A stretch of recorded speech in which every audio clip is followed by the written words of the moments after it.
¿Estamos? Sí, Fede, cuando quieras. Bueno, bienvenidas, buenas tardes a todas y todos. Estamos muy contentos del Centro de Estudios CEDIR de estar presentando en el día de la fecha el libro La Argentina en el banquillo, la historia detrás de las denuncias contra el Estado por violaciones de derechos humanos, de Sebastián Alejandro Rey, de la editorial Coligüe, en que se ha publicado este año y cuenta con un prólogo de Jorge Tayana y Leandro Despous.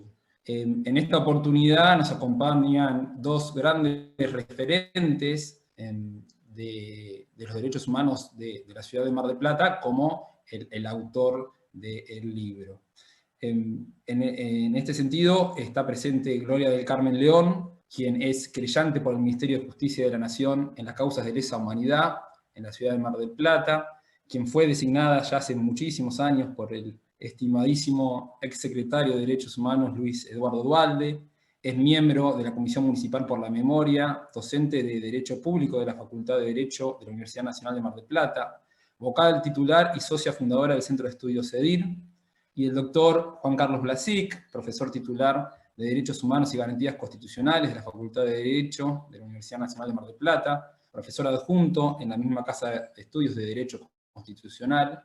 El doctor Blasic es doctor por la Universidad Nacional de La Plata, es director del Grupo Convención Americana de Derechos Humanos y es un referente histórico de la Asamblea Permanente por los Derechos Humanos y en particular en Mar del Plata. El doctor Blasic también ha participado muy activamente en todo lo que ha sido y es el proceso de memoria, verdad y justicia en la ciudad.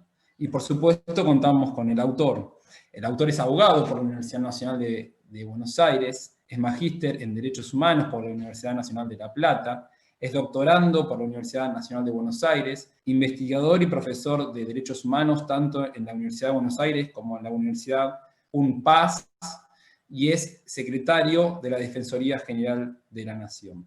Dicho esto, la idea es que en primer término, tanto Gloria como Juan Carlos hagan una breve referencia de la obra del autor y en particular de la temática abordada por el autor, y que luego se dé la palabra a Sebastián para que nos cuente en detalle algunas cuestiones fundantes de su obra que nos estimulen a todos a leerla de forma rápida.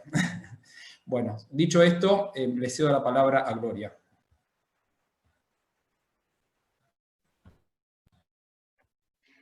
Muchas gracias, Fede. Bueno, ya nos hemos estado saludando, igual un saludo a todos y a todas. Realmente es un honor poder estar esta tarde acá reunidos. Un poco una de las ventajas que nos ha traído esta pandemia es que poder realizar estas reuniones, aunque virtuales, pero que nos conectamos desde distintos puntos del país, ¿no? Que por ahí de otra manera nos sería mucho más difícil. Realmente el libro de Sebastián tiene una virtud que me parece loable, si bien no lo leí todo en profundidad, pero sí ya lo tengo y lo pude estar viendo, que es que está abierto y está dirigido al gran público, no solamente para los abogados. Tiene toda una sistematización de casos y en relación a lo que significa, lo que es el Sistema Interamericano de Derechos Humanos, que por supuesto que de esto más en detalle va a hablar Juan Carlos, pero creo que el lenguaje en que está escrito, la forma amena, lo hace extremadamente llevadero y fácilmente entendible para todos. Y creo que un poco debe ser, creo que es esta también la finalidad que has tenido, Sebastián, en que esta temática de derechos humanos, que nos atraviesa absolutamente a todos los seres humanos, sea por fin entendida y aprehendida por todos los seres humanos,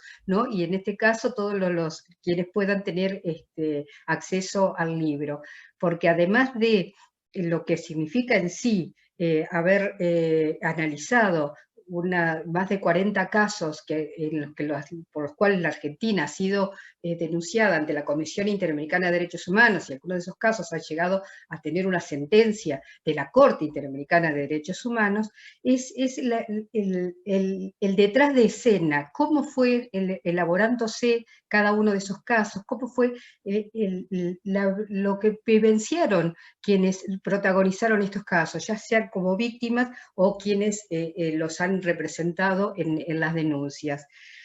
Y de todos estos casos yo quiero referirme también en un nivel de anécdota, porque digamos que uno de los puntos cruciales que nos convierte a la Argentina en protagonista del sistema interamericano de derechos humanos en cuanto a la posibilidad de presentar denuncias, es la famosa inspección que hizo la Comisión Interamericana en el año 1979, en plena dictadura militar, año 79, cuando todavía no existía la Convención Americana de Derechos Humanos, basado simplemente en no es simplemente, pero bueno, lo que el reaseguro de la Comisión estaba dado por una Declaración Americana de Derechos Humanos, y sin embargo, por todas las, que lo cuenta muy, muy bien Sebastián,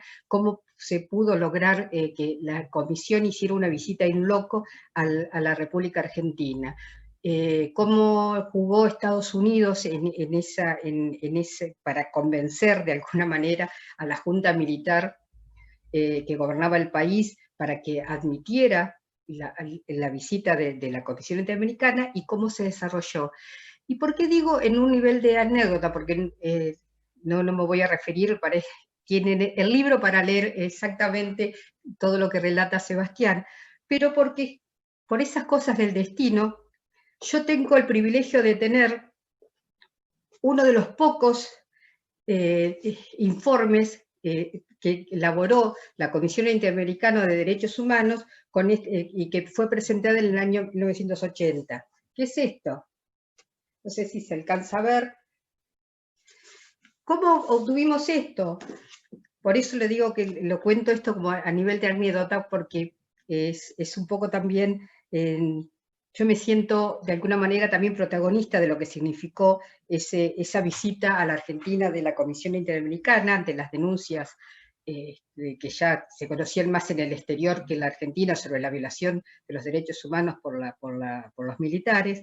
Igual que Norma, porque el lugar donde nosotros estuvimos detenidas, la comisión estuvo presente. En el año 1980, quien fue mi compañero sale en libertad. Y no sé cómo, porque no recuerdo si me lo contó o no, porque él ahora está fallecido, él se puso en contacto con Augusto Conte MacDonald, cosa que a mí cuando iba de visita me contaba muy de a poco, porque a mí me daba mucho temor. Claro, la visión que uno tiene cuando está encerrado es muy distinta cuando se está en libertad, aún una libertad bastante restringida como había en ese momento. La cuestión es que Augusto Conte, como le gustaba que lo llamaran Augusto Conte, se sacaba el MacDonald, le hizo entrega de este ejemplar, que nosotros lo tuvimos durante muchísimos años envuelto con forradas las tapas en un forro ese de escuela azul, ese forro araña azul, porque es increíble, ¿no? Pero ese temor de que en algún momento pudieran ingresar a nuestra casa, a los distintos lugares donde hemos estado viviendo, y que lo encontraran. Cómo queda el terror metido adentro, aunque uno no sea totalmente consciente de eso, ¿no? Pero eso es simplemente una anécdota. Pero bueno, tengo un ejemplar del informe de la Comisión Interamericana de Derechos Humanos, donde detalla todo lo que vieron, lo que constataron, da una serie de recomendaciones a la Junta Militar, y fue realmente un hito importante. Por ejemplo, los lugares de detención, como sabían que iba a venir la Comisión Interamericana, las condiciones de detención fueron los que tuvimos el privilegio de estar blanqueados, ¿no? Se mejoraron bastante. En fin, eso con relación a esto. Y la otra cuestión que me gustaría referirme muy brevemente es a lo que significó, porque seguro que Juan Carlos se va a extender y con mayor propiedad de lo que lo puedo hacer yo, lo que significó la solución amistosa ¿A mí se me que escucha o se me tilda a mí? ¿se escucha? Ahí está bien. Digo, lo que significó la solución amistosa entre la República Argentina y Carmen Aguiar de la Pacó, lo que da origen a lo que nosotros conocemos como los juicios por la verdad, este gran invento argentino, los juicios por la verdad, que nos convierten y nos ponen en la vanguardia de la defensa de los derechos humanos y la lucha contra la impunidad que estaba establecida en esos momentos por la vigencia de las leyes de obediencia debida, punto final, y los decretos 1002 del 89 de los famosos indultos de Menem presidente. Lo que comenzó como claramente lo que en la doctrina se llama la justicia transicional, pero que efectivamente dio lugar a que finalmente, y con la adecuada constitución y de los miembros de la Corte Suprema de Justicia de la Nación, y la necesaria decisión política del Ejecutivo de aquel momento, poder realmente voltear toda esa arquitectura de impunidad que se generó en los años fines de los 80 y los años 90, para finalmente poder tener acceso a los juicios con imputación concreta y las sentencias que hemos podido ir logrando a pesar del tiempo transcurrido. Yo creo que poder conocer en detalle cómo se generó, cómo llegó a la Comisión Interamericana de Derechos Humanos esta denuncia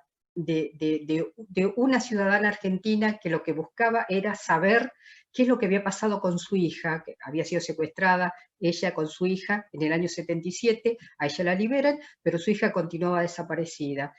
Y habiendo fracasado todos los intentos de búsqueda de justicia a nivel nacional, a nivel local, le habilita, y con intermedio del CELSI, de organismo de derechos humanos de ese momento, poder llegar a la Comisión Interamericana de Derechos Humanos. Y a partir de ahí, esta solución amistosa que se firma finalmente y que da origen a los juicios por la verdad, que son el antecedente inmediato y necesario, imprescindible para lo que después pudimos llevar adelante en las imputaciones concretas en los juicios por delitos de lesa humanidad.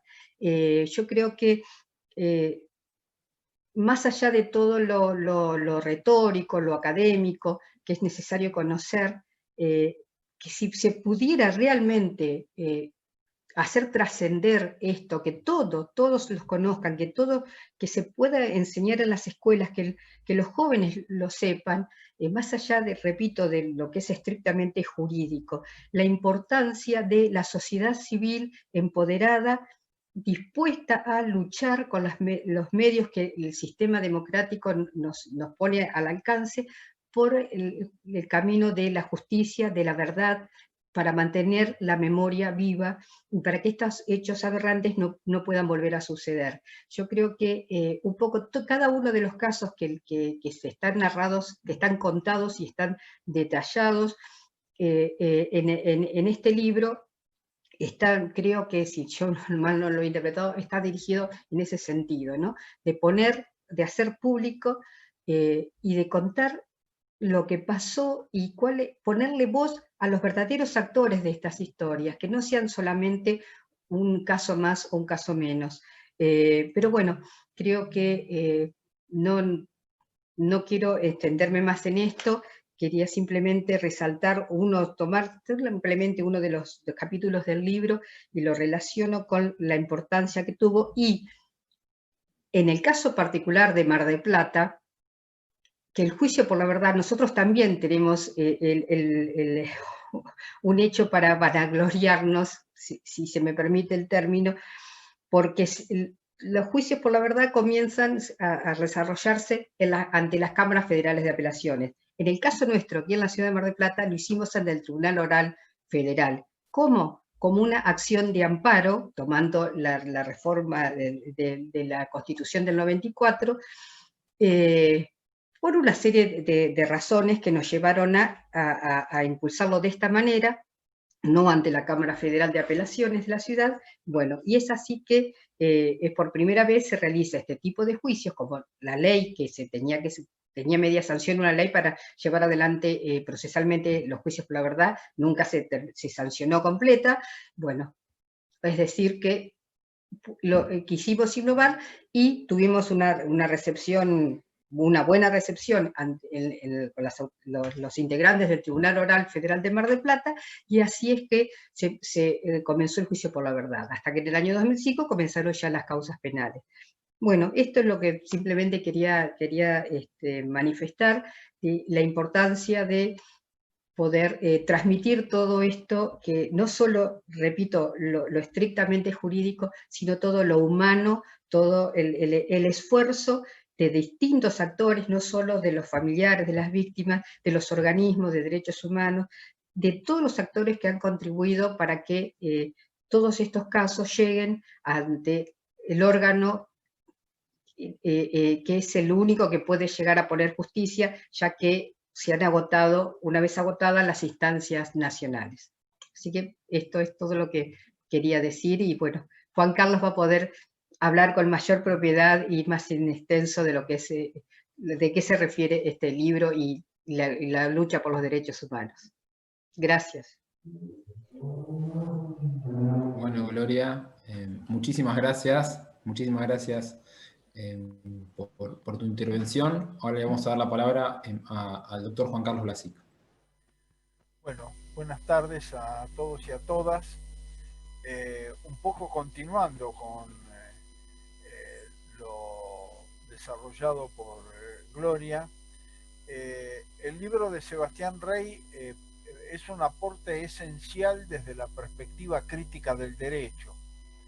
Es un elemento fundamental para poder abordar la construcción del derecho como construcción social y como lucha contra el poder. Es decir,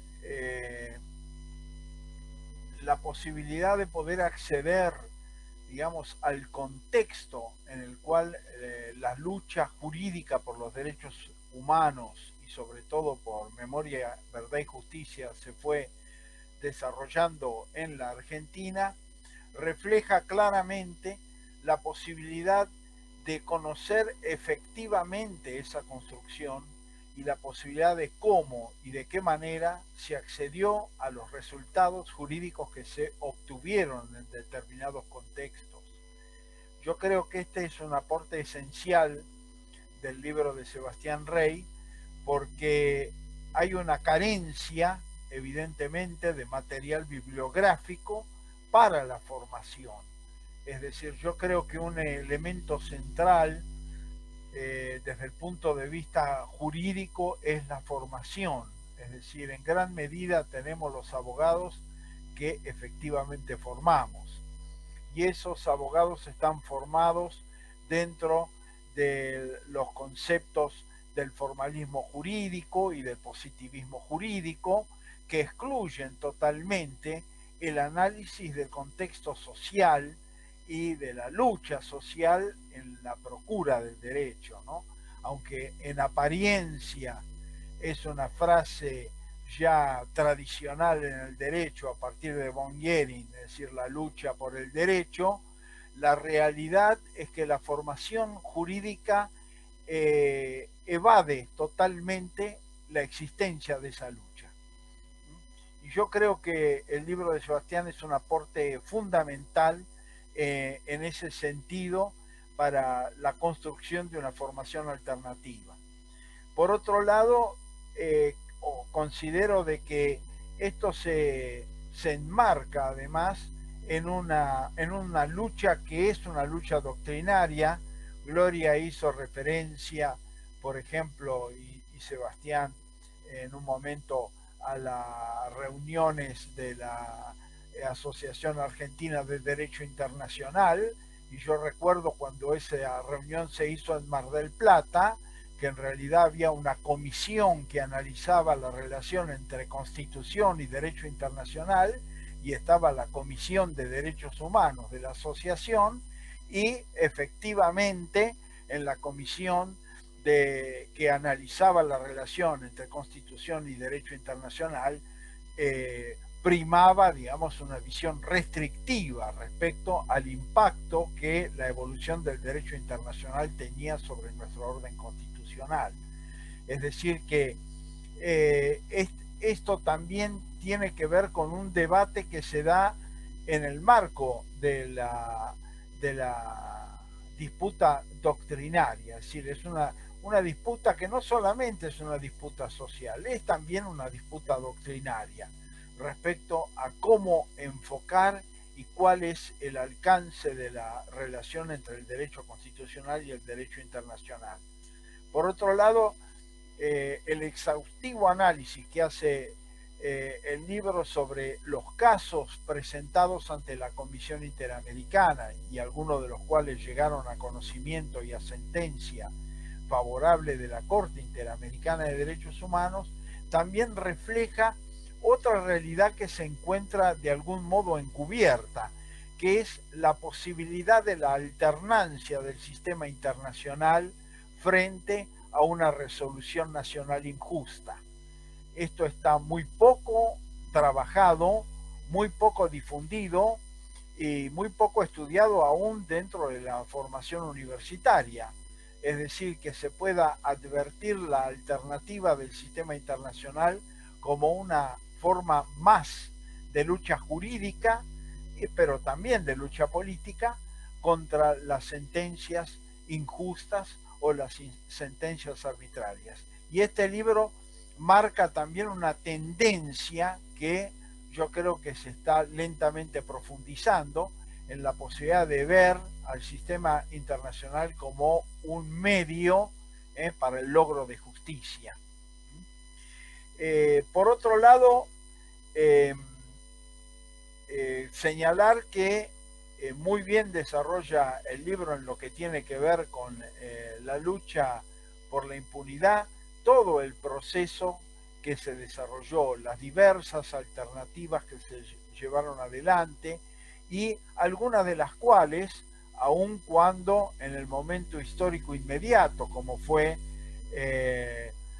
el informe final de la Comisión Interamericana de Derechos Humanos respecto a las leyes de punto final, obediencia debida e indulto a procesados, que en realidad generaron, digamos, internamente ningún tipo de efecto, porque evidentemente el Estado no cumplió con esas recomendaciones y se estaba en un momento de desarrollo también de la propia comisión, en que el seguimiento del cumplimiento de las recomendaciones era muy débil aún, ¿no? Que no es lo que está sucediendo en la actualidad, donde la comisión pone mucha atención en el seguimiento de sus recomendaciones y en el cumplimiento de ellas. Pero por otro lado, en el transcurso del tiempo a distancia, podemos señalar de que el fallo de la Corte de 2005, o luego en 2007 contra los indultos a procesados, de alguna manera guardan una relación con ese dictamen de la Comisión Interamericana, que en última instancia fue el último eslabón que indicó que esas normativas eran contrarias a la Declaración Americana y a la Convención Americana. Es decir que es para mí de sumo interés, y el libro lo refleja, el desarrollo que se va produciendo en esta materia. Es decir, me parece sumamente trascendente de que a su vez podamos tener una perspectiva histórica de los procesos que se han ido desarrollando, que al igual como marcó Gloria respecto al tema del juicio por la verdad, yo he sostenido de que cuando iniciamos el juicio por la verdad pensábamos que era el último eslabón posible en favor de la memoria y de una determinada forma de justicia. La lucha continuó y esto se transformó, tuvo una trascendencia, yo diría que inicialmente no estaba en la expectativa de quienes lo llevábamos adelante, que es que esas declaraciones dadas en los juicios por la verdad pudieran ser utilizados como elementos de cargo en los procesos con contenido penal. Entonces, a mí me parece que también la evolución que hace, el desarrollo que hace el libro, marca ese proceso y sobre todo esta cuestión básica de que es la continuidad de la lucha la que puede ir garantizando determinados resultados positivos que en un contexto no lo pueden ser o pueden serlo con un resultado de baja expectativa respecto a lo esperado. Yo recuerdo, por ejemplo, para tomar un ejemplo de histórico argentino, cuando fue el juicio a los excomandantes en 1985, la sentencia en general fue una sentencia que generó decepción, porque solamente dos condenas a prisión perpetua y luego penas de 12 años y de 4 años y medio, es decir, que frente a la atrocidad que se había acometido, digamos, resultaban irrisorias en gran medida.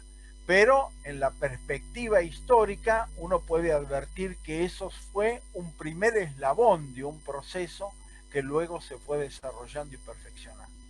Entonces a mí me parece que el libro, al abordar con esa extensión y con esa plenitud el importante número de casos, también permite analizar la evolución, el desarrollo y el impacto.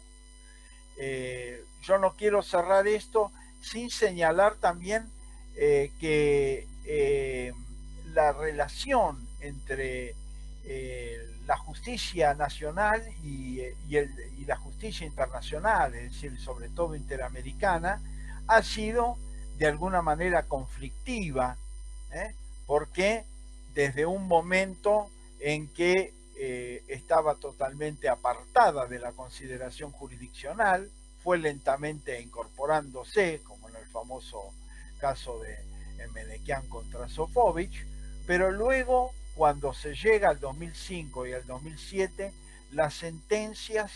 esas sentencias contra la obediencia debida al punto final y contra el indulto a procesados, están fuertemente fundadas en el sistema internacional de derechos humanos y en los fallos, en el segundo de los casos del 2007 de la Corte Interamericana de Derechos Humanos, que había marcado ya con amplitud que la impunidad no solamente alcanzaba la amnistía, como era lo que se trataba de interpretar restrictivamente con el caso Barrios Altos, sino cualquier forma de perdón, de impedimento de juicio, etcétera, etcétera. Bueno, todo eso también va marcando un proceso en el cual uno puede no solamente analizar la recurrencia del sistema internacional, sino además a la inversa, el impacto que la evolución de ese sistema ha tenido dentro de nuestro orden jurisprudencial interno.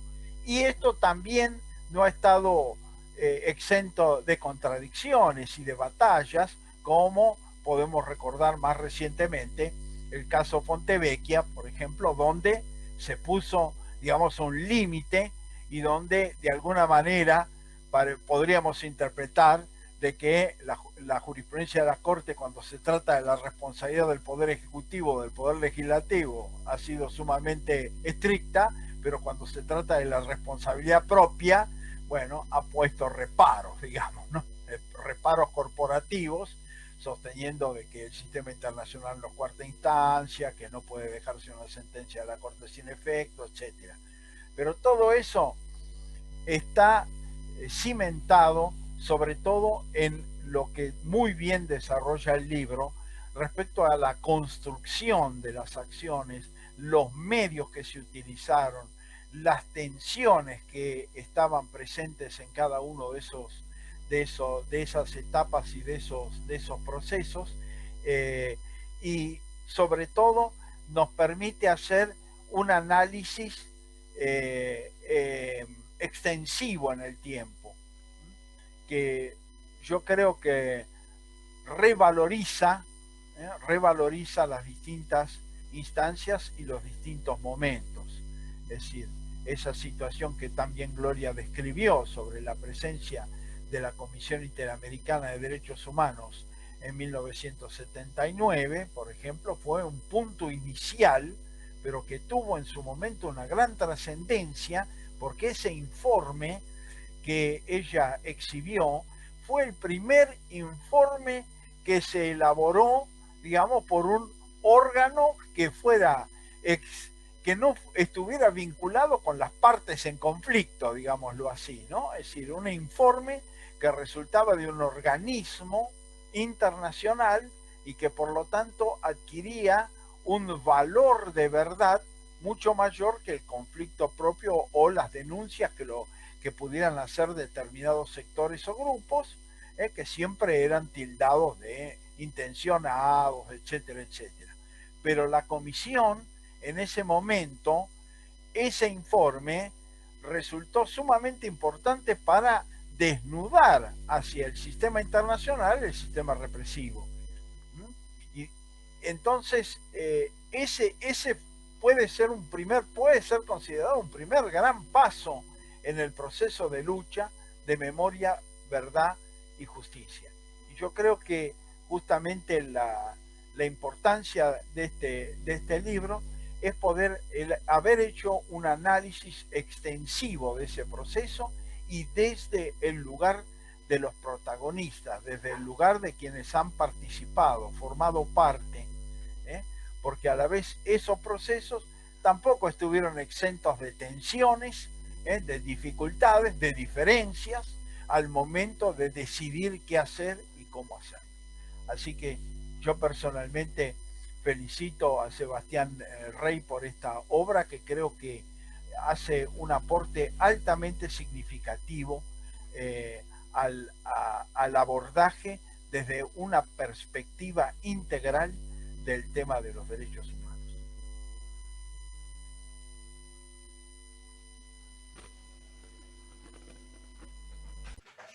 Bueno, Juan, muchas gracias por tu intervención, por tus palabras, como siempre, muy esclarecedor, muy claro, y me parece que ha sido una introducción muy buena para ahora sí escucharlo a Sebastián, que nos cuente un poco él sobre su obra. Así que bueno, Sebastián, todo tuyo.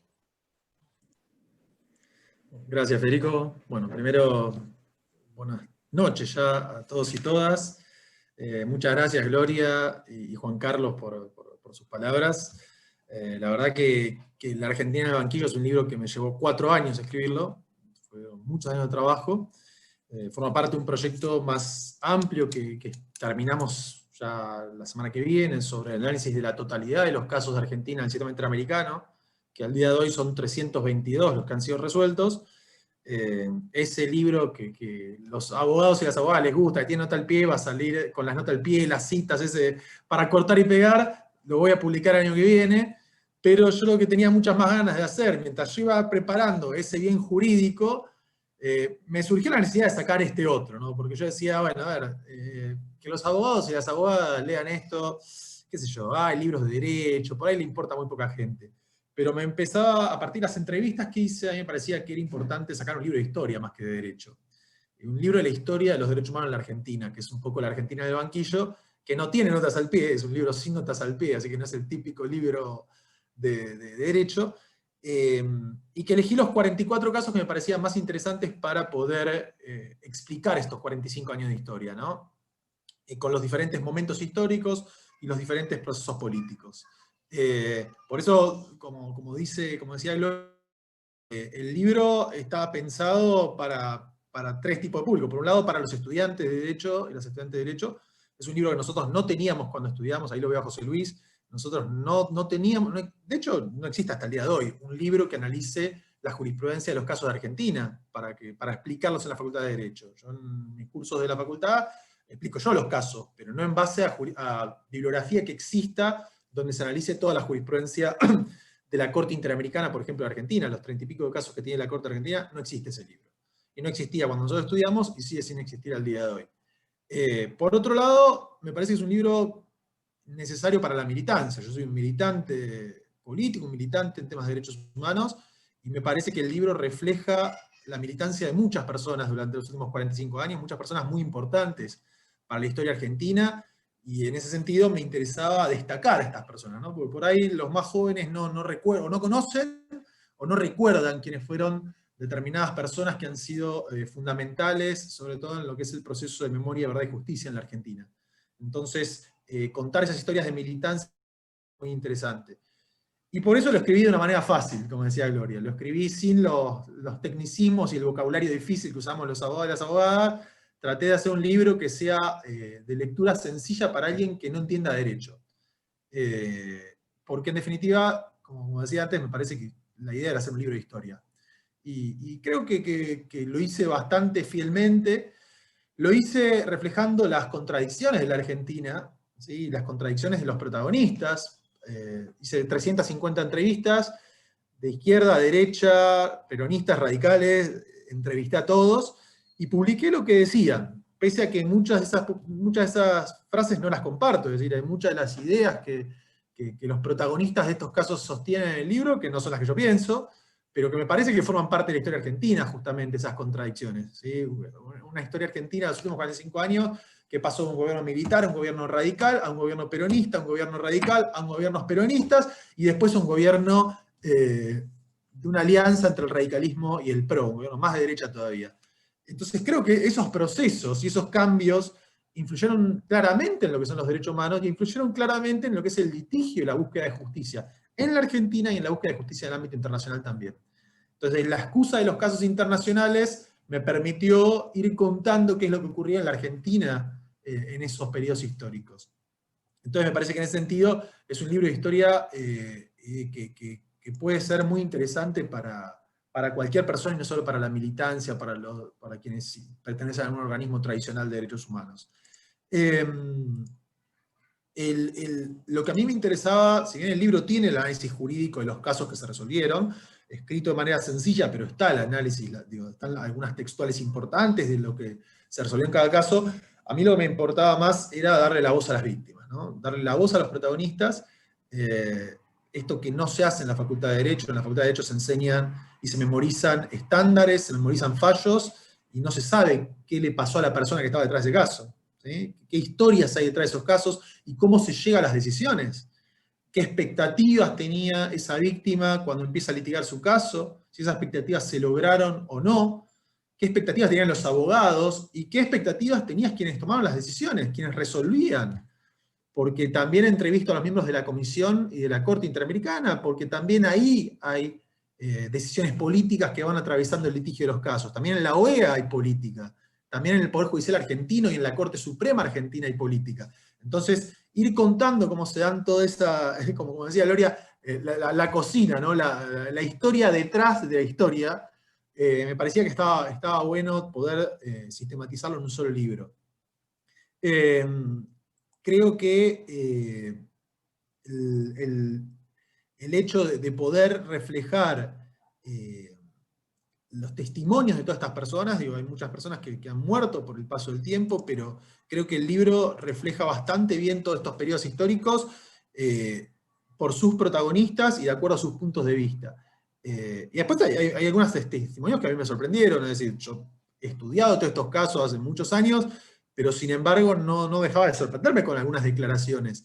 Qué sé yo, esto que contaba Juan Carlos del informe 2892, ¿no? El informe de la comisión donde declara que la ley de obediencia de punto final y los indultos eran contrarios a las obligaciones asumidas por la Argentina con relación al tratado, cuando Tayana explica cómo la comisión aprueba ese informe sabiendo que no lo van a cumplir, sabiendo que el Estado no lo va a cumplir y sabiendo que eso no iba a ir a la Corte Interamericana. Sin embargo, lo aprueba pensando en involucrar a la Corte Interamericana a futuro, y eso lo hace con el gobierno de Fujimori 6 años después. Es decir, es un informe que se aprueba para ir poniendo como escalones, e ir subiendo escalones para lograr terminar con la impunidad en América. Era un primer escalón muy importante que había que dar, que se da con la Argentina, y 6 años después, cuando ocurren las matanzas de Fujimori, ahí la comisión toma la decisión de involucrar a la Corte y sacar esa sentencia tan importante que fue para el sistema interamericano, que es el caso Barrios Altos, que es el que impactó directamente en la Corte Argentina para el fallo Simón. ¿Sí?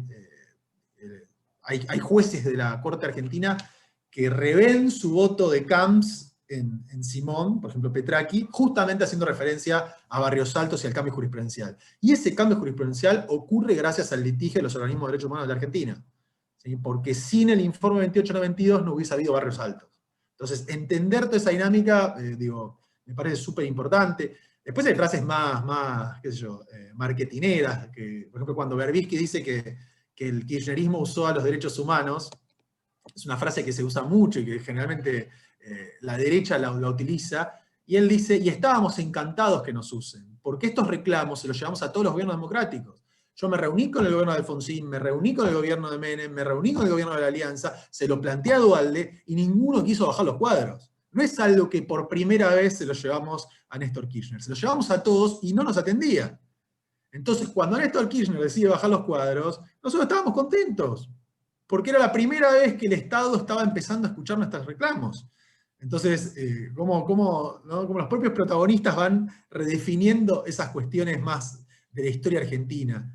Qué sé yo, el libro Mar del Plata ha tenido sus casos, esto que mencionaba Gloria de los juicios por la verdad, es importante. El caso de Rosana Frigerio, es uno de los pocos casos que la Comisión trata durante la época de la dictadura en Argentina, es un caso de Mar del Plata, una desaparecida de Mar del Plata, que la historia es bastante tremenda, y que después en los juicios por la verdad se retoma ese caso. El caso aparece en la causa 13 y aparece en los juicios por la verdad. Ahí es increíble cuando uno ve la respuesta que daba el Estado al pedido de informes que daba la Comisión. El Estado, por un lado, dice que la tenía detenida para protegerla de sus propios compañeros que la iban a matar, porque ella había decidido colaborar con la dictadura, lo cual era una gran mentira porque ya la habían matado. Pero fíjense que la Cancillería Argentina le respondía eso a la Comisión, que la habían detenido para protegerla porque ella había decidido dejar la JUP, y los compañeros de la JUP le habían prometido que le iban a matar, entonces el Estado estaba protegiéndola en el marco de la lucha contra la subversión, entonces disparate, y que después la versión del Estado es que la habían matado a sus propios compañeros, ¿no? Creo que el caso incluso después aparece en la sentencia de base Naval 2, si mal recuerdo. Gloria, después corregime, pero eran unos casos que aparecen después. Después, bueno, también el sistema ha tenido a Fernández Garelo, el fiscal Fernández Garelo, que tuvo un rol muy importante en la desaparición de Ana María Martínez, en el homicidio de Ana María Martínez, que es otro de los casos, es el último caso de la dictadura, ¿sí? El último caso ante la vuelta a la democracia que se analiza en Argentina, que Ana María aparece colgada de un puente. Bueno, ese es un caso donde Fernández Garelo tuvo una intervención muy importante cuando trabajaba en inteligencia en la provincia de Buenos Aires, y bueno, por el cual se pide, todavía al día de hoy se sigue luchando para ver si se lo logra apartar. Después de Mar del Plata, yo recuerdo el caso de Domínguez Domenichetti, es un caso tremendo, que a él lo terminan matando en la cárcel de Batán, y el caso termina en la más absoluta impunidad, pero es un caso que llevó la Correpi, un caso terrible. Después, digo, ya es anecdótico, porque no son casos que impactan muy fuertemente, pero tanto Fernández Prieto, el conocido Fernández Prieto, es un caso de Mar del Plata, y Perrone y Prekel, que es una sentencia más reciente de la Corte, tiene que ver con también trabajadores si mal no recuerdo, de la AFIP de Mar del Plata. El libro trata, en ese sentido, es un libro federal, yo siempre digo, porque uno cree que las violaciones de derechos humanos pasan solo en Buenos Aires, y el libro lo que demuestra es que la gran parte de las violaciones son del interior, y gran parte de las violaciones obedecen a déficit de formación en derechos humanos de los abogados y las abogadas del interior del país, ¿no? Hay cosas que aparecen en las sentencias de algunos tribunales del interior que producen espanto. Bueno, uno después, claro, uno se asombra cuando la Corte Suprema saca el fallo que decía Juan Carlos del Ministerio de Relaciones Exteriores, de Fontevecchia, y dice un disparate. Imagínense lo que van a decir tribunales del interior con mucha menos formación que la que se supone que tienen los jueces de la Corte Nacional, ¿no? Pero bueno, digo, esta idea de que las provincias no ratificaron ningún tratado de derechos humanos aparece mucho. Es un disparate que ningún estudiante de derechos pasaría a la universidad o aprobaría materias si es semejante barbaridad, pero hay jueces de superiores tribunales de provincia que lo han sostenido, y no uno solo, sino en varias provincias. Entonces creo que es interesante en ese sentido. Y después el libro es un libro que llega hasta el 2020. Si bien tiene la característica propia del sistema de protección internacional, que es complementario de la justicia nacional. Entonces, para denunciar a la Argentina ante la Comisión, primero hay que agotar los recursos en Argentina, y eso lleva 10 años. ¿Sí? Cualquier persona que quiera litigar en la Argentina se come 10 años de justicia nacional, recién ahí denuncia al Estado, después ahí vienen 10 años más de justicia internacional, por la propia demora de la Comisión Interamericana. Entonces, cuando uno agarra una sentencia de la Corte Interamericana o un informe de la Comisión de Argentina, está hablando de algo que pasó hace 25 años o 20 años. Y ningún gobierno resuelve las violaciones de derechos humanos propias, sino que está siempre litigando violaciones de derechos humanos de gestiones anteriores. Lo cual hace mucho más fácil acordar, porque el kirchnerismo tuvo que reconocer responsabilidad o allanarse en casos del menemismo. Ahora, el gobierno de Alberto Fernández seguramente le empiecen a llegar los casos de kirchnerismo, del primer gobierno de Kirchner, del gobierno de Kirchner o la primera presidencia de Cristina, por esta lentitud. Entonces siempre es más fácil asumir, Menem se reconocía responsabilidad por los casos del gobierno de Alfonsino de la dictadura, no por las violaciones de él. Entonces, en ese sentido, la demora del sistema que perjudica tanto a las víctimas favorece bastante los reconocimientos de responsabilidad de los estados, porque nunca está tratando sobre un problema actual, sino que en general tratan sobre cosas que pasaron hace varios años. Y en ese sentido, a mí lo que me interesaba era también mostrar las violaciones de derechos humanos de la democracia, ¿no? Porque si bien el libro tiene las violaciones de la dictadura, tiene la visita del 79, que me parece muy interesante los testimonios que hay ahí, porque yo no los había leído nunca en ningún otro libro, y eso que sobre la visita del 79 hay cosas escritas, sin embargo, cuando Barcesat cuenta cómo se hizo, o Vargas Carreño, o la hija de Miñón explicando cómo era la reunión en su casa, eso yo no lo había visto en ningún otro lado, me parece interesante. Y también están los casos de las leyes reparatorias durante el gobierno de Alfonsín y las leyes reparatorias durante el gobierno de Menem. E incluso se llegan a casos de la dictadura más cercanos, ¿sí? Por el caso yo los llamo los marinos de Perón, pero eran los que se habían levantado en la ESMA cuando fue el retorno de Perón, ¿sí? Urien, Acosta y Hirsch, que eran todos compañeros de Astiz, de la misma camada, pero ellos se levantan en armas en el 74, si mal no recuerdo, y los terminan condenando y los sacan, los echan del ejército. Ya Macera los termina echando del ejército durante el gobierno de Isabelita. Esos casos se resuelven ya en el kirchnerismo y siguen siendo violaciones de derechos humanos por algo que ocurrió en la década del 70, ¿no? Pero más allá de esos casos, bueno, y me estaba olvidando del caso de los nietos, ¿no? La extracción de ADN de los hijos e hijas apropiadas durante la dictadura, que da lugar al famoso caso de Evelyn Bauer Pegoraro, que era Evelyn Vázquez, la nieta de la abuela Bauer y de Pegoraro. Eso también es producto del litigio del sistema interamericano. Pero a mí me interesaba también contar las violaciones de derechos humanos de la democracia, ¿no? Entonces, en ese sentido, aparecen casos muy paradigmáticos, como el caso de La Tablada, el caso de Bulacio, el caso del triple femicidio de Chipolletti, el crimen del subcomisario Gutiérrez, cuando investigó por el tema de la aduana paralela, la masacre que hizo de la Rúa cuando fue en el puente General Belgrano en Corrientes, apenas asume, ¿sí? Que mandan a la gendarmería a vaciar el puente y eso termina con muertos y heridos. Es decir, trata de reflejar otros casos que son actuales, que son la maldita policía, los crímenes de la bonaerense, el gatillo fácil de la bonaerense durante el gobierno de Duhalde, incluso el caso de la Cajonat, de las comunidades indígenas de Salta, que se resolvió este año. Es decir, estamos hablando también de violaciones de la democracia y de cómo la democracia ha lidiado con esto, ¿no? El caso de Fontevecchia, que mencionaba antes Juan Carlos. Es decir, creo que el libro muestra un poco cómo el sistema interamericano ha permitido, tanto para las víctimas de la dictadura como para las víctimas de democracia, tener un lugar donde sean escuchadas. Muchas veces lo que muestra el libro, la sensación que uno tiene cuando termina de leer el libro es de desolación, porque las víctimas han sufrido mucho tiempo y la gran mayoría no han encontrado reparación, ¿sí? Porque los desaparecidos siguen desaparecidos, porque Iván Torres no apareció todavía, entonces la familia de Iván Torres gana en la Corte Interamericana, pero él sigue desaparecido, porque Bulacio, la hermana, no está contenta. Bulacio, que es la sentencia paradigmática, que en toda la Facultad de Derecho se enseña como el mejor caso, y la hermana de Bulacio dice, le dieron 3 años a Expósito. Tanta lucha para condenarlo a 3 años de prisión, a nosotros no nos satisface, no me repara, ¿sí?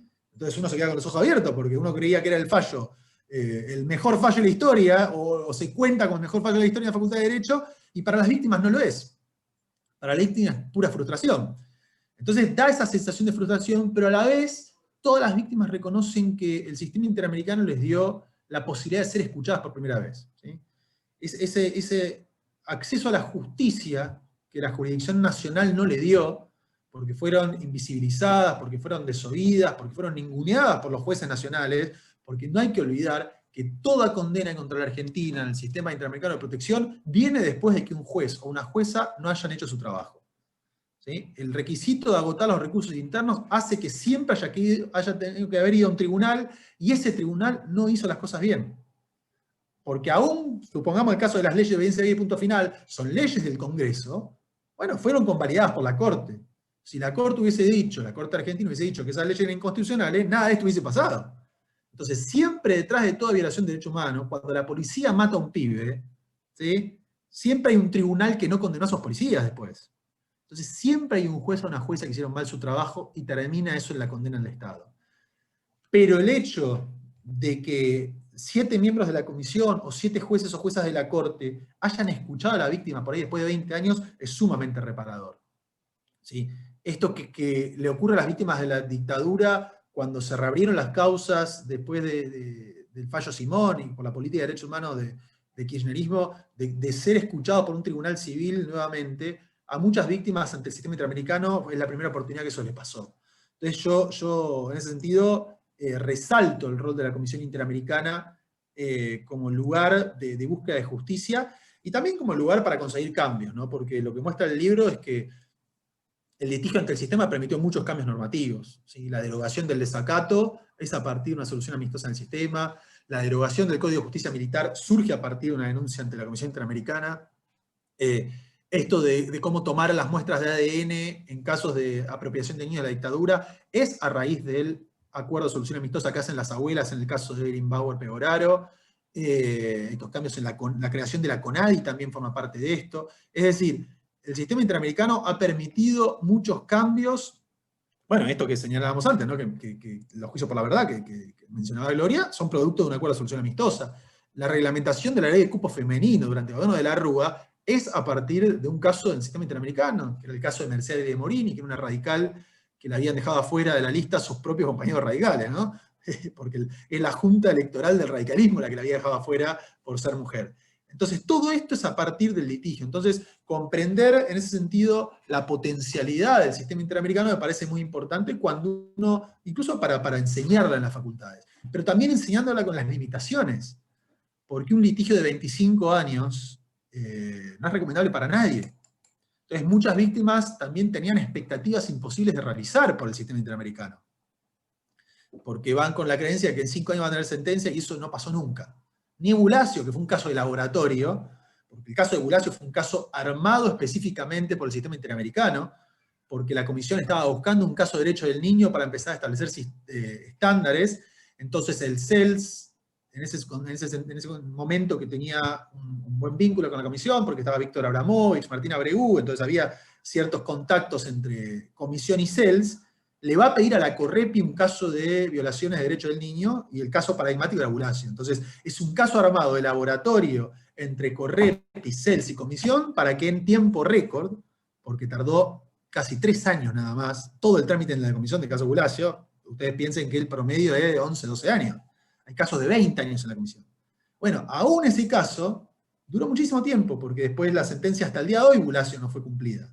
Hasta el día de hoy el caso Bulacio está abierto, porque no se cumplieron todas las reparaciones, porque no se olviden que parte de la condena de la Argentina en el caso Bulacio es porque no hay una justicia de menores. ¿Sí? En la reforma y el establecimiento de un fuero penal especial para los menores.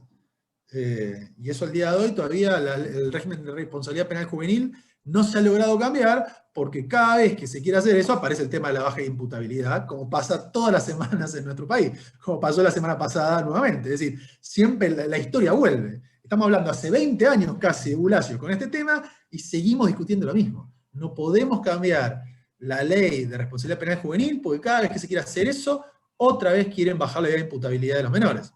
Y entonces el caso todavía sigue abierto. Pero bueno, el sistema ha permitido eso.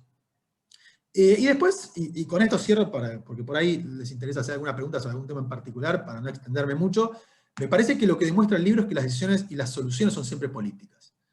Por eso a mí me interesaba entrevistar mucho a los funcionarios que cumplieron funciones, valga la redundancia, en cada uno de los gobiernos, para ver cómo la política atravesaba la toma de las decisiones. La decisión de cumplir una sentencia es política y la decisión de no cumplirla también. La decisión de celebrar un acuerdo de solución amistosa es política y la decisión de no negociar con la víctima y ningunearla es también política. Y en ese sentido, hay un caso que me parece que muestra muy claramente cómo la política atraviesa incluso el litigio a nivel interamericano, que es el caso de las penitenciarías de Mendoza, las cárceles de Mendoza. Las cárceles de Mendoza son quizás las peores de toda la Argentina, e incluso han dicho que son de las peores en toda América Latina, para hacer una idea. Y el litigio del caso de las penitenciarías de Mendoza se resuelve en la semana que Julio Cobos pasa a ser candidato a vicepresidente de la Nación. Si eso no hubiese ocurrido, no hubiese habido acuerdo de solución amistosa en el caso de las cárceles de Mendoza. Ahora, la coyuntura hizo que el gobernador, que hasta ese momento no le importaba nada, de hecho, no fueron a recibir a la comisión de hecho, llegó a Mendoza para ver las cárceles y nadie la fue a recibir, el gobierno de Mendoza no cooperaba. Bueno, cuando la fórmula presidencial pasa a ser Fernández de Kirchner-Cobos, la coyuntura hizo que tanto el gobernador saliente como los abogados de las víctimas fueran presionados para llegar a un acuerdo. Y el acuerdo se logró, porque no quedaba bien que el candidato a vicepresidente estaba siendo denunciado por la tortura y los desastres que hacían en la cárcel de Mendoza. Desastres que son tremendos, es decir, los testimonios de las familias y las víctimas sobre lo que pasaba ahí adentro es un espanto. Fíjense que, es decir, los miembros de la comisión que venían a ver las cárceles de Mendoza salían espantados. Santiago Cantón, que era el secretario ejecutivo de la comisión, que visitó cárceles en toda la región, visitó las cárceles de Brasil, dijo que fue de las peores que vio en su vida. En las cárceles de Mendoza jugaban a la pelota con la cabeza de los presos. ¿Sí? Hay un caso tremendo, incluso cuando el caso ya estaba en el sistema interamericano y había medidas de protección ordenadas que el Estado argentino no cumplía, descuartizan a una persona, a un preso que tenía discapacidad, lo descuartizan y cuelgan las distintas partes del penal. Es una cosa de loco. Pero bueno, esa era la situación de las cárceles, y la solución del caso fue política. Después hubo avances, retrocesos, pero sin esta particularidad de la coyuntura política, el caso no hubiese terminado. Así que creo que el sistema lo que muestra es esto. La militancia de la sociedad civil, la perseverancia de las víctimas es fundamental, pero sin voluntad del gobierno, todo eso queda en luchas. ¿Sí? Cuando Berbisky señala que el proceso de verdad y justicia en la Argentina obedece a la sociedad civil, yo creo que es relativo. Sin la sociedad civil no hubiese pasado nada, sin la lucha de tantos años de los organismos no se hubiese conseguido nada, pero esa lucha tuvo 20 años y no había pasado nada, es decir, las leyes todavía estaban dando vueltas. Sin la voluntad política del Poder Ejecutivo de cambiar la Corte Suprema, porque lo que hizo Néstor Kirchner fue cambiar la Corte Suprema, ¿sí? Sacó a la mayoría automática y puso jueces dignos. Sin ese cambio, sin la decisión del Poder Ejecutivo de extraditar militares, Simón no hubiese salido. ¿Sí? No hubiese salido el fallo Simón. Y estaríamos todavía marchando permanentemente el 24 de marzo pidiendo la derogación de las leyes y los indultos y la investigación. Es decir, sin esa voluntad política el Poder Judicial no hubiese reaccionado. Y marchas hicimos muchísimas. ¿Sí? Entonces, la lucha de la sociedad civil es importante, la lucha de las víctimas es fundamental, sin esa perseverancia no pasa nada, pero además hace falta la voluntad política. Voluntad política que han tenido, en el caso de Argentina, la gran mayoría de los gobiernos. ¿Sí? En ese sentido, uno ve cierta, por lo menos en el ámbito del sistema interamericano, uno ve cierta, si se quiere, continuidad entre el radicalismo y peronismo. Ya el gobierno de Macri fue otra cosa, pero entre las gestiones del radicalismo desde Alfonsín hasta el final de Cristina Kirchner, uno ve cierta continuidad en la Cancillería y en el trato de esto. Pero en otros temas, como por ejemplo pasó con la política de memoria y veraz justicia, eso no pasaba. Así que bueno, les agradezco a todos y todas por estar presentes hoy, y bueno, no sé si hay lugar para comentarios, preguntas, debate. Muchas gracias. Bueno, Sebastián, mil gracias por tus reflexiones y el comentario de la obra. A mí me parece brillante esto también, ¿no? De rescatar la voz de las víctimas, ¿no? Que dan cuenta, esto que contaste, que da cuenta de la insatisfacción a veces, que uno desde el plano normativo piensa, digamos, en un mundo ideal, y cuando habla, como vos hiciste con las personas de carne y hueso, se da cuenta de que eso ideal no es tan ideal, ¿no? Esto por un lado, y por otro lado, dos cuestiones muy interesantes que marcás. Por un lado, esto de la selectividad del sistema interamericano, ¿no? La selectividad del sistema interamericano. Como un caso puede tardar 3 años y otro puede tardar 13.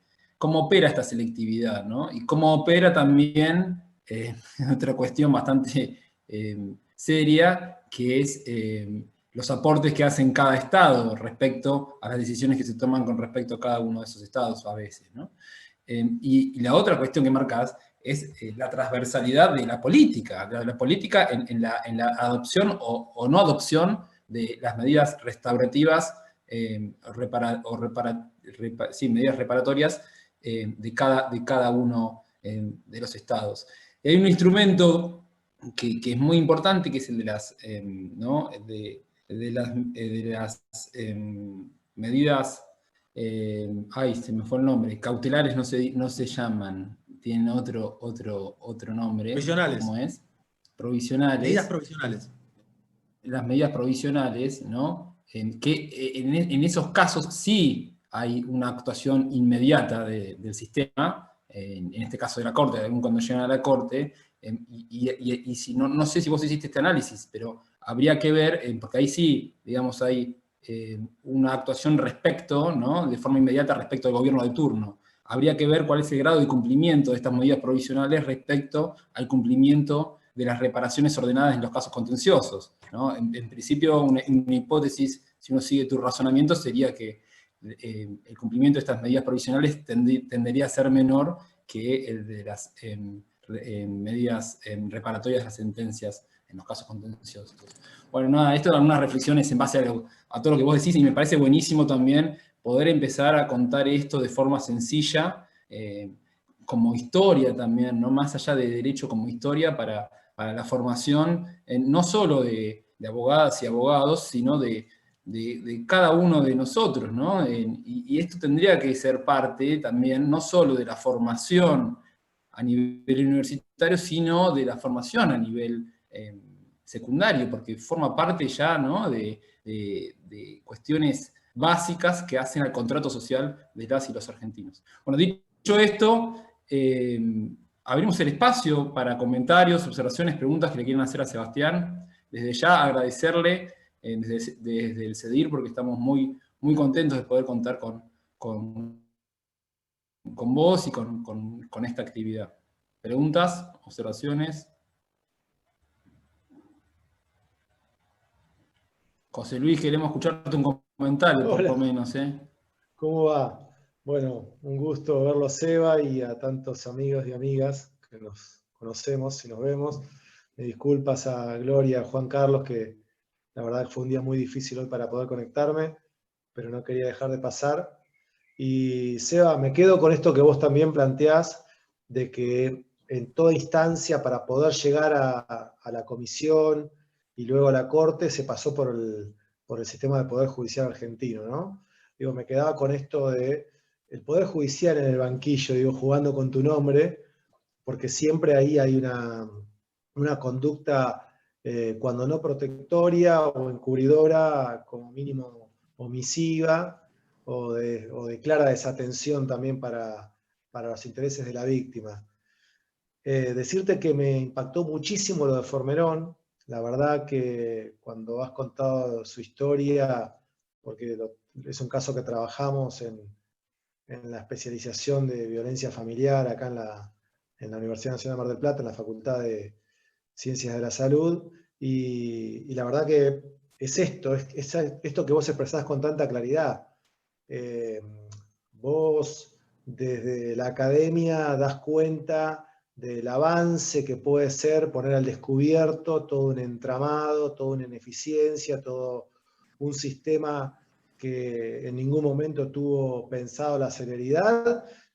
Si, digamos, estamos discutiendo el aborto, ya no hablamos ni de la celeridad de un embarazo, digamos, ni siquiera del crecimiento de una niña que la justicia tardó años y que estuvo viviendo con los padres que malamente la habían adoptado, y que todo eso fue transcurriendo y ella creciendo a la par de esa situación de ineficacia. Digo, el impacto que produce el conocer esas historias cuando uno entró desde otro lugar, ¿no? Entró desde la técnica o desde la academia.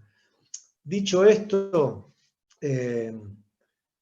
¿vos creés que, abriendo un poco el abanico, digamos, más específicamente de lo que trata el libro, vos creés que la continuidad de la existencia de la Comisión Interamericana de Derechos Humanos resulta, no sé si beneficiosa o resulta favorable a los intereses de la víctima, su desaparición y su creación solamente a partir de la Corte Interamericana en algún punto favorecería a las víctimas, o solamente pensás que el sistema tal cual está, en todo caso, no cambiaría esa modificación a esto que vos decís, ¿no? 3 años un caso, 20 años el otro.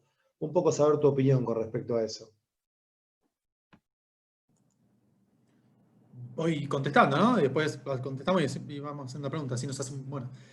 Bueno, gracias, José. Primero, la verdad que sí, el caso de Fornerón para mí fue el más duro de todos los que, y eso que entrevisté, hay casos que son terribles, pero el de Fornerón, que es un caso de Entre Ríos, que es un padre que tiene una relación ocasional con una mujer, la mujer queda embarazada, le cuenta que va a nacer su hija, la nena nace y la entregan a un matrimonio de clase alta de Buenos Aires. Ellos son de Entre Ríos, él lo va, pide el reconocimiento de la niña, se hace el ADN, le sale que es su padre y nunca se la entregan. Y él tiene que terminar, después de 13 años en la Corte Interamericana, es decir, él gana el caso en la Corte Interamericana cuando ya Milagros tenía 13 años, la Corte Interamericana le da la razón, ordena que se empiece a gestar un vínculo, porque él la había visto 2 veces en su vida nada más, y ella cuando cumple 18 años decide no verlo nunca más. ¿Sí? El caso es tremendo, porque, y bueno, el título del capítulo, digo, es parte de lo que él me cuenta. Él me dice, yo me arrepiento de no haberme llevado a mi hija el día que me hice el ADN. Yo confiaba que la justicia argentina me la iba a devolver, porque era mi hija, y el ADN dio que era mi hija. Y esa fue una de las 2 veces que la vio en 13 años, cuando se hizo el ADN, y un día, si mal no recuerdo, en un shopping durante 1 hora con una asistente social. Fueron las 2 veces que la vio en 13 años. Entonces, quizá porque soy padre, pero el caso me impactó muchísimo, y muestra cómo a veces uno cree que la complicidad del Poder Judicial debe ser únicamente por los casos de la dictadura o por la participación activa del Poder Judicial en delitos. Fornerón es el caso donde uno muestra que, más allá de la responsabilidad en el tema de la entrega de la niña, porque hay una fuerte presunción de que la vendieron, porque es una casualidad que un matrimonio de Las Canitas esté paseando por Entre Ríos y justo se encuentra con la nena. Esas casualidades no pasan. Pero más allá de eso, lo que hay es un tema de demora en la administración de justicia en el ámbito civil, demoras eternas, y lo que yo señalo siempre es que ningún juez es sancionado por esto. ¿Sí? Porque en todos estos casos hay jueces que hicieron mal su trabajo, y nadie recibe una sanción. De los 44 casos que se cuentan en el libro, juez destituido está el de la desaparición de Garrido Baigorria Mendoza, que en realidad ya no era juez, sino que había ascendido a fiscal de cámara, que era Agnolo Berti, y el juez de Iván Torres renuncia, o se jubila, no me acuerdo si le aceptan la jubilación, como casi siempre. Es decir, no hay destituciones por mal desempeño, y es un claro mal desempeño, porque si terminan condenando a la Argentina, imagínense si no hubo mal desempeño. Y sin embargo no pasa nada. Y no estamos hablando de, nos molestan las sentencias, ¿no? Porque siempre está ese problema. No pueden sancionar a un juez por su sentencia. Claro, pero si en tu sentencia violás el derecho, es decir, si estás haciendo un mal desempeño de tu función, tiene que haber una sanción. Porque si la condenan a la Argentina es porque claramente violaste un tratado. Entonces me parece que ahí hay mucho para pensar con relación a eso. Yo creo que la comisión es útil. ¿Sí? Y en el caso de Argentina es útil por varias razones. Argentina, por el hecho de haber venido en el 79, la comisión ganó un prestigio que es difícil sacárselo, aún con todos los desastres que puede hacer. o con todos los desastres que la OEA puede hacer. Porque la comisión, digo, hay muchos de los desastres que los hace la OEA, no es tanto culpa de la comisión, que es un órgano de la OEA. Pero la clave acá es que es un órgano muy conocido. Hay mucha gente que sabe que existe la comisión y que existe la posibilidad de hacer una denuncia ante la comisión en caso de que no obtener justicia en el ámbito interno. Entonces, en ese sentido, me parece que es muy útil. Yo siempre creo que, y parte de lo que dije antes muestra la utilidad, ¿no? Las cosas que puede dar la comisión. Creo que es un sistema claramente perfectible. Es un sistema muy lento. En el otro libro que hice antes, por el cual me odiaban, porque yo antes de esta investigación había hecho otra sobre el sistema interamericano y el proceso de fortalecimiento, y había sacado un libro que llamaba El sistema interamericano en crisis. Y me mataron, porque decían, quieren que cierre la comisión. Nunca quise que cierre la comisión, solo que marcaba muchos de los problemas que la comisión y la OEA tienen o han tenido en los últimos años, y hacíamos propuestas de mejora. Pero a los organismos de derechos humanos que litigan en el sistema no les gustaba. Este sí les gusta, porque ahora hablo bien de la comisión, entonces ahora volví a ser bueno, ¿no? Parece que o uno es bueno o malo, acá no hay intermedio. Ahora volví a ser bueno porque hablo del lado de las víctimas. Pero yo creo que hay muchos cambios que se pueden hacer para que esto ande mejor. Y no hay voluntad, porque la propia burocracia de los organismos internacionales hace que esto no cambie, ¿sí? Parte de las entrevistas que están en el libro cuentan también, digo, yo creo que con las entrevistas hay mucha gente contenta y muchos amigos que quedaron enojados. Porque, claro, ustedes imagínense, por un lado está la víctima y su abogado, por otro lado está el Estado, ahí ya no hay posición. Este piensa mal de este, cree que el abogado del Estado es una persona sin sentimiento, un desastre, el abogado del Estado cree que este es completamente injusto con lo que hizo. Lo mismo piensa el de la comisión, es decir, es muy difícil que todos piensen lo mismo sobre un caso. Entonces, claro, si yo pongo una textual de A hablando de B, y a B no le gusta. Entonces, me ha traído muchos problemas el libro, porque hay mucha gente que dice, no, ¿cómo podías poner eso del gobierno? Y bueno, pues eso es lo que piensa la persona. ¿Qué quiere? Que la censure, que edite lo que dice porque no está de acuerdo. Y todas las víctimas de derechos humanos están enojadas con el gobierno que no le resolvió su caso. Es casi obvio eso. Pero parte de lo que se cuenta en el libro es el distanciamiento que tiene el kirchnerismo durante la segunda presidencia de Cristina, justamente en el medio de este proceso de discusión sobre el fortalecimiento de la comisión, y eso tiene que ver con una lógica regional que hay que entender, que en aquella época el chavismo estaba muy enfrentado con la comisión, Correa estaba muy enfrentado con la comisión, Evo estaba enfrentado con la comisión, y Dilma se enfrentó con la comisión, por el tema de la medida provisional de Belo Monte, ¿no? El tema este medioambiental en el Amazonas que iba a arrasar con todo, pero era un proyecto multimillonario para Brasil. Entonces, si vos tenés a todos esos actores enfrentados con la comisión, ¿Argentina qué iba a hacer? Piensa en 2013, ¿no? Pleno consolidación del bloque de UNASUR y de Sudamérica como actor político. Y bueno, Argentina acompañó. Y ese acompañamiento de Argentina la pone en la vereda enfrente de la comisión en ese momento. Y eso implica que no se hayan logrado muchos cambios que por ahí en esa oportunidad se podían haber logrado. Creo que con lo que decía Federico antes, Argentina tiene la continuidad, pero el gobierno de Macri marca un quiebre con eso terrible, porque Argentina deja de cooperar y empieza, se suma a Paraguay, Chile, Brasil y...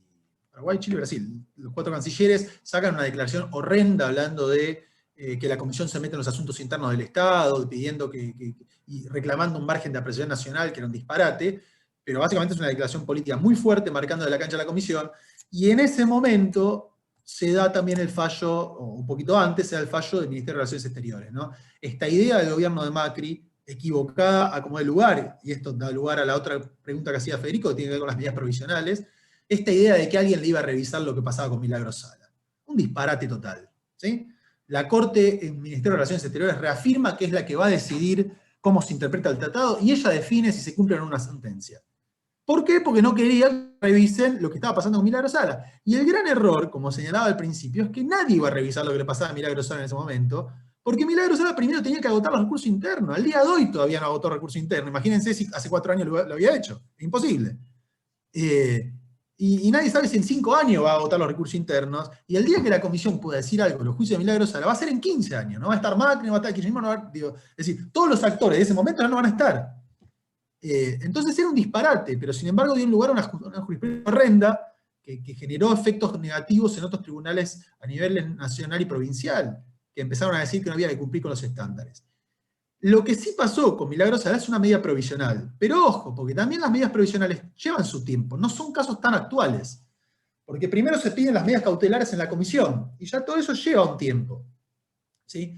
Y si la medida cautelar no se cumple, recién ahí la comisión le pide a la Corte que intervenga. Entonces tampoco es que la Corte dicta medidas provisionales sobre algo que pasó ahora.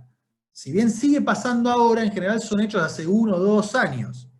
En el caso de Milagro Sala sí pasaba que era algo completamente ocurrido durante el gobierno de Macri, pero estaban hablando únicamente de condiciones de detención, ¿sí? Condiciones de salud y detención. No estaban hablando del proceso penal de ella. Nunca dijeron nada sobre eso.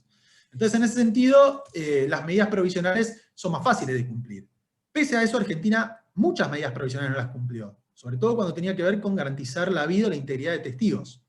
Tanto en el caso de Iván Torres había medidas provisionales y le mataban a todos los testigos que vieron a la policía como desaparecida. En el caso de los presos de Mendoza tenían medidas provisionales para garantizarle la integridad y seguían muriéndose los presos en Mendoza. Entonces también la medida provisional ha tenido un nivel de incumplimiento, porque a veces garantizar la seguridad de las personas no le resulta tan fácil al Estado.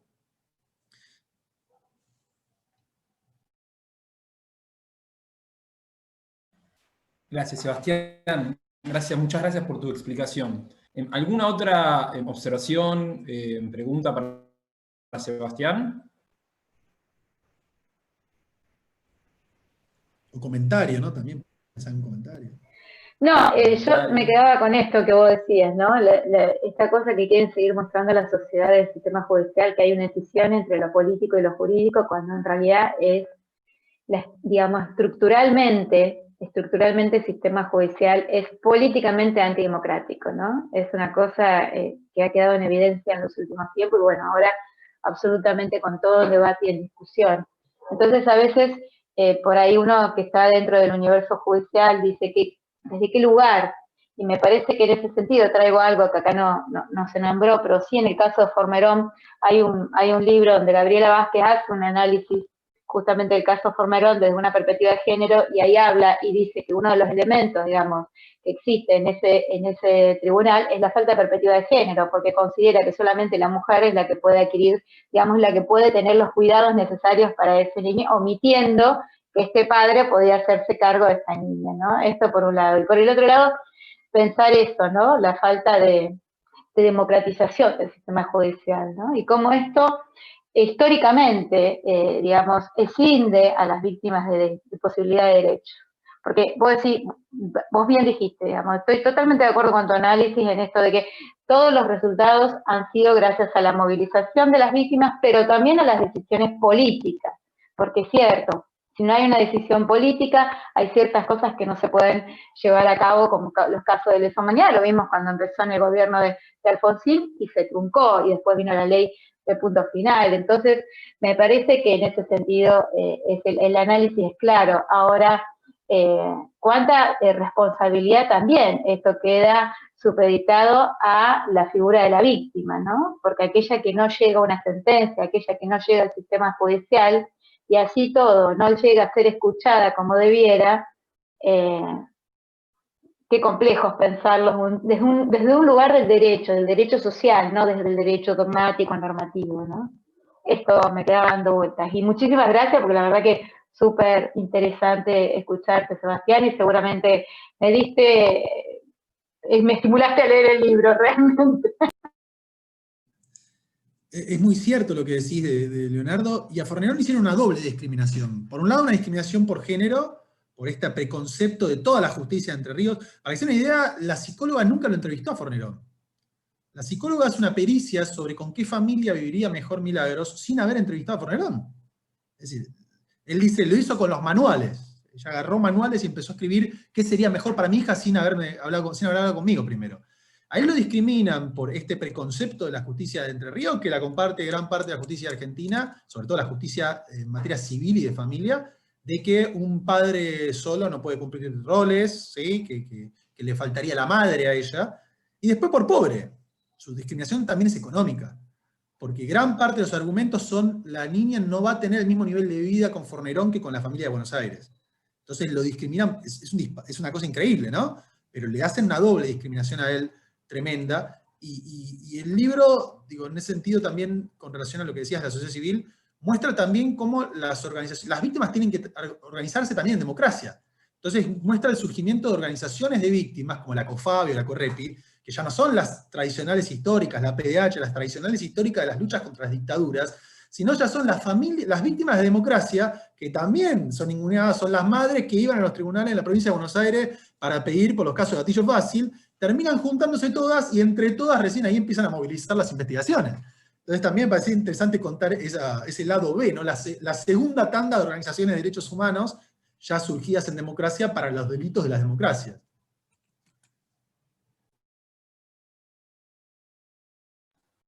Gracias Mila por tu intervención y por traer, ¿no?, en lo que es la perspectiva de género, que tan importante es modificar cabezas hacia el interior de los poderes judiciales. ¿Alguna otra observación, pregunta? No, yo... Silvana. Sí, no sé, Norma, si querías. No, está bien, después. Silvana, dale vos y después Norma. Dale. Bueno, un gusto escucharlo a Sebastián, esta mirada crítica de lo que es el sistema judicial. La verdad que, bueno, tantas cosas que se padecen desde la justicia, que él lo pueda poner en palabras y que lo haya plasmado en el libro. Con respecto a estas cuestiones que mencionó sobre el mal desempeño de los jueces, de los funcionarios públicos, ¿no? El tiempo de los procesos. Te pregunto, de todo este análisis que vos vas haciendo, ¿qué pasa con el control de la justicia? Quizás le molesta esta palabra, ¿no?, de control, pero sobre todo, ¿cómo puede ser que tanto en lo civil como en lo penal depende el tiempo que lleva las sentencias? Y esto que decís de este caso que dependía de familia, la cuestión económica. Si vos pagás un abogado, obviamente que los procesos son más rápidos. Ahora, si no tenés los medios o el defensor es público, quizás estés años con las causas, hinchando y forzando desde cada persona. Ahora digo, ¿cuál es el problema para que la justicia sea controlada? Y ahora voy a decir algo y pido disculpas a mis compañeros que trabajan en la justicia, pero digo, a veces lo pienso. Digo, ¿no funcionaría mejor la justicia si se les pagaran sueldos a los funcionarios públicos por caso resuelto? En vez de un sueldo fijo, por causa resuelta, que le paguen el sueldo por eso, por porcentaje. No sé, es a veces son delirios que uno tiene para que haya justicia. Digo, resolviste 15 casos, te llevaste el sueldo completo. Seguís con 20 causas abiertas y cobrarás cuando las resuelvas. Se me ocurre, pero me pareció muy bueno. La Corte Argentina... Para un comentario para que te pongas en tensión. Creo que ¿cuántas sacó? 3.000 sentencias por año la Corte. Cobrarían una fortuna. Esperemos que nunca les paguen por caso. Porque sacan planchas y serían multimillonarios. No sé cuántos recursos sacan por 280 por año. Así que no, esperemos que no cobren por caso, porque sería peor.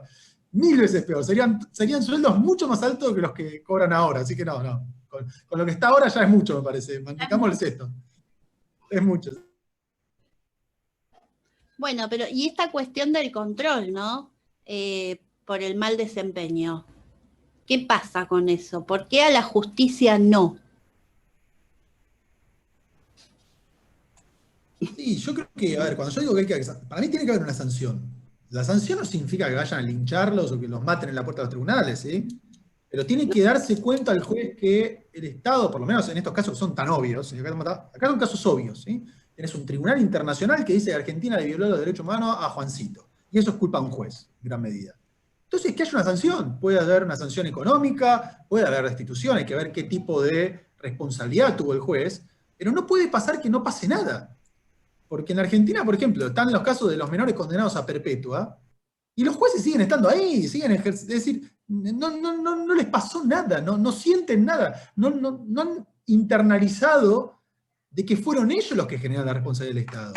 Entonces, me parece que ahí sí hay que... Y creo que por lo menos a nivel federal, sí, supongo que a nivel provincial no conozco cómo es el sistema de enjuiciamiento en la provincia, pero existen sanciones menores a la destitución por las cuales se puede sancionar a un juez cuando declara su mal desempeño. Entonces, el hecho de que le cobren 50% del sueldo o un apercibimiento o lo que sea, para que se dé cuenta, para que el juez le caiga la ficha de que fue su sentencia la que violó los derechos humanos, me parece que es algo indispensable. Porque cualquier persona, digo, cuando hace mal su trabajo lo sancionan. Entonces no entiendo por qué cuando un juez o una jueza hace mal su trabajo no puede recibir una sanción. Parecería que no, le afecta su independencia. ¿Qué independencia? Violó un tratado. ¿No? Acá ya es un tema de mal desempeño. Lo cual, digo, hay que ponerlo en perspectiva. ¿Sí? No estoy diciendo que hay que destituir a todos los jueces y juezas, sino que hay que ver en qué consistió la violación de derechos. Pero me parece que una sanción tiene que haber. El tema es que no es nada más responsabilidad, porque uno también puede decir, bueno, esto tiene que ver con un tema de formación. ¿Sí? Hay muchos jueces y juezas, no solo es una cuestión política, de lo que piensan, ideológica de los jueces, sino también de formación. Yo siempre me reía, yo discutía con D'Alessio, yo era muy chico, pero sin embargo ya me gustaba pelearme. Entonces, en los últimos años de vida de D'Alessio, en la Facultad de Derecho, él ya iba con silla de rueda, y yo le discutía, y entonces yo le publicaba, y él era el dueño de la revista, entonces me publicaba el mismo número, un desastre hacía. Pero el tipo le gustaba discutir conmigo, y yo se la retrucaba, porque no tenía nada que perder. Tenía mucho que perder, de hecho perdí después muchas cosas por haber hecho estas cosas, pero bueno, en ese momento era bastante, si quiere, idealista, y dije, no, yo le voy a pelear porque D'Alessio no tiene razón. D'Alessio defendía la ley de evidencia del punto final, cuestionaba el fallo de la Corte de Simón, el fallo de Maceo, entonces yo iba a discutir con él en los congresos de Derecho Penal en Buenos Aires. Y yo me acuerdo que en aquel entonces, yo le decía, bueno, Fait, cuando estudió no existía Naciones Unidas. Fait se recibió de abogado y Naciones Unidas no existía. Fait se recibió de abogado antes de que existiese el derecho internacional público tal cual existe. Si bien tiene la obligación como juez de estudiar, de conocer el derecho, hay un tema de formación. Tú que aprender esto de grande. ¿Sí? Y hay muchos jueces y juezas que tuvieron que estudiar esto después de haberse recibido o después de haber asumido como jueces y juezas. Pero tienen la obligación de hacerlo porque tienen que conocer el derecho. En ese sentido no hay mucho margen. Entonces uno espera que las futuras generaciones de jueces y juezas sean mejores, o tengan mayor percepción de estas cosas. Sin embargo, yo siempre me río, y lo cuento en los cursos, hay una frase de cabecera que se usa en el Fuero Contencioso Administrativo de la capital federal, no se suponga en el interior también, porque es de cabecera, es arrancar toda sentencia diciendo que el juez no está obligado a responder los argumentos de las partes. ¿Sí? Una frase nefasta para mí. Es decir, te van a contestar lo que ellos quieren y en la medida en que quieren, si no, no te contestan nada de lo que vos dijiste. ¿Cómo pueden arrancar una sentencia? Y eso lo hacen todos los jueces, los viejos, los jóvenes. Es decir, todo el fuero arranca la sentencia diciendo, la Corte ha dicho que no estamos obligados a contestar todos los argumentos de las partes. Y entonces, ¿cuál es la función de un abogado? Si no te van a contestar lo que preguntás, van a poner lo que quieren, ya arrancan la sentencia diciendo que va a ser arbitraria y que no va a estar fundada, por lo menos. Por lo menos los argumentos de las partes no los van a contestar. Entonces creo que es más profundo. No es nada más un tema de formación, sino que es un tema que va transmitiéndose de generación en generación. ¿Sí? Los nuevos jueces vienen ya con esos vicios y rápidamente los aprenden y los comparten.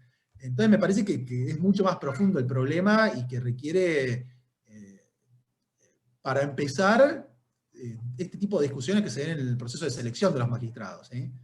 Que estas cuestiones sean parte de las evaluaciones, ya que cuando se les toma en el examen para ser juez o jueza, sepamos a ver si saben estas cosas. No esperemos a que sean jueces para ver si lo saben. Bueno, tomémoslo en el examen a ver qué hacen con relación a los estándares. Pero bueno, creo que es mucho más complejo, es una problemática muy, muy difícil. Gracias, Sebastián. Bueno, y vamos a cerrar con la inquietud o la observación, comentario, pregunta de Norma. Sí, no, es un comentario nada más. A mí me interesó que el libro, me llamó la atención, como para leerlo, que el libro no esté dirigido solo a abogados, que no se enfrasque en cuestiones técnicas, porque entonces el público lector es más amplio, y lo que me interesó es que planteé, por lo que dijo Gloria, Juan Carlos, ¿no? Que plantees el tema jurídico en relación a la coyuntura política de cada momento y con una visión histórica, que me pareció que eso es el libro. Eso realmente me parece interesante, ¿no? Como abordaje, y además, la verdad que también para que esto se vaya, o sea, para que la gente común, como yo, tengamos una idea de lo que pasa en el derecho, y de por qué en algunos momentos se han logrado cosas, ha habido logros importantes, pasos importantes que dimos como sociedad. O sea, por entender un poco cómo se van generando esos cambios, ¿no? Así que eso es lo que me queda de la charla y que me despierta interés por tu libro, realmente. Eso es lo que quería decirle, como lectora. Bueno, gracias. Gracias, Norma. Sebastián, palabras de cierre. Sí, agradecer a todos y todas por haberse conectado. A mí el libro salió solo en digital. Fue mucho esfuerzo para que me venga la pandemia y frene la impresión, porque estaba por imprimirse el libro, ya el Coligüe lo tenía para imprimir, y frenó la impresión justo en esa semana de marzo donde aparece el COVID en la Argentina y se suspende la Feria del Libro, así que el papel murió. Pero por eso me da mucha pena que solo esté como libro digital, porque esto, ni siquiera a mí me gusta leer los libros digitales. Pero bueno, parece que es la nueva modalidad, la lectura va a ir por el mundo digital, así que bueno, en ese sentido, la única forma de leerlo es como libro digital, pero me hubiese gustado tenerlo en la mano, ¿no? Y aparte porque la tapa está buenísima, no sé si la vieron. Está en el flyer, la tapa está buenísima, me encantó a mí la tapa, así que, pero bueno, ojalá que si la situación para mayo con la vacuna mejore y en algún momento de feria del libro o algo, se pueda imprimir y podamos tenerlo. Pero de nuevo, muchas gracias a los organizadores de la actividad y gracias a todos por haberse conectado. Bueno, Sebastián, muchas gracias a vos y esperemos que en el 2021 se pueda imprimir ese y otros libros que son imprescindibles para las bibliotecas, y como vos decís, no es lo mismo leerlo en el papel que digitalmente. Dicho esto, bueno, agradecerles a todos y todas la participación activa y recordarles que en el chat ha quedado el link para poder descargar el libro de Sebastián y que esta presentación va a quedar grabada y publicada en el YouTube del Centro de Estudios CEDIR. Muchísimas gracias y hasta la próxima. Bueno. Hasta luego.